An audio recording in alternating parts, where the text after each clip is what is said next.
fois pendant au moins 10 ans. Ça fait au moins 26 générations qu'on possède ce terre. Et au départ, c'est pas là qu'on habitait, c'était nos soldats qui habitaient là. Nous, on habitait à côté d'Avalon, à Montréal. Vous connaissez le village de Montréal? Bourgogne. Et en 1250, il y avait deux frères dans la famille. L'aîné est resté sur place. Il n'avait pas d'enfant, mais il était l'aîné, donc il est resté sur place. Le cadet, il est parti s'installer à Beauvoir, et à côté d'ici. Ma famille est restée 100 ans à Beauvoir, et puis finalement en 1350, on est venu s'installer ici. Donc on s'est d'abord appelé Montréal, ensuite Beauvoir, et maintenant on s'appelle Châteauguay. Et les soldats ont été très nombreux ici, ils ont été jusqu'à 400. Donc ils ont défriché autour pour loger leurs familles, ça a donné 9 hameaux, c'est ça aujourd'hui la commune de Châteauguay. Donc ne cherchez pas le village, il n'y a pas de village à proprement parler. La mairie est perdue dans la nature, hein, l'église est celle du château, et le seul endroit intéressant du village c'est le bistrot. Alors les trois raisons qui font qu'on avait les soldats ici, c'est d'abord parce qu'on est sur la Via Agrippa. La route romaine qui allait de Lyon à l'Angleterre, elle passait là. Ça c'est la première raison de la position stratégique du château. La deuxième raison, c'est parce qu'on est sur la Cure, qui était une rivière très importante pour l'économie locale. On faisait du flottage. On a fait du flottage de tous les matériaux possibles, surtout du bois, des bûches.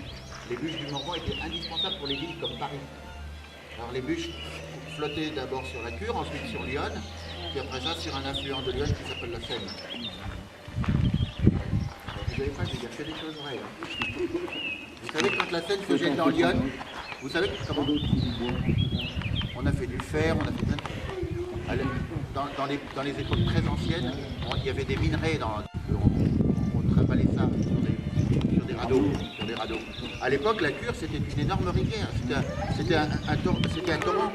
Il y avait et on régulait ça divinement bien avec des biefs dans tous les sens. Et il n'y avait pas encore les barrages des Sétons et du Crescent.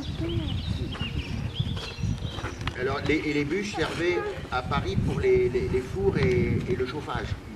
C'était des bûches d'1,14 m.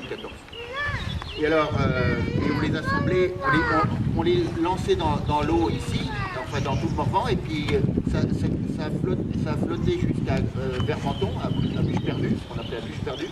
Et à Vermenton, on les assemblait en barque, en énormes radeaux de 72 mètres de long, et ça arrivait comme ça à Bercy.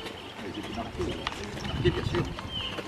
Il y avait 11 propriétaires des forêts du Morvan.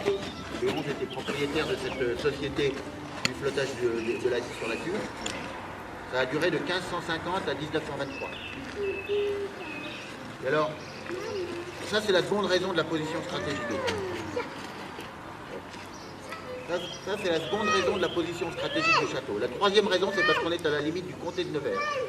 Au Moyen-Âge, le comte de Nevers, c'était l'ennemi du duc de Bourgogne. Et nous, ça nous arrivait de nous marier avec la sœur du duc. Donc on avait une position importante dans le duché, il fallait qu'on ait un œil sur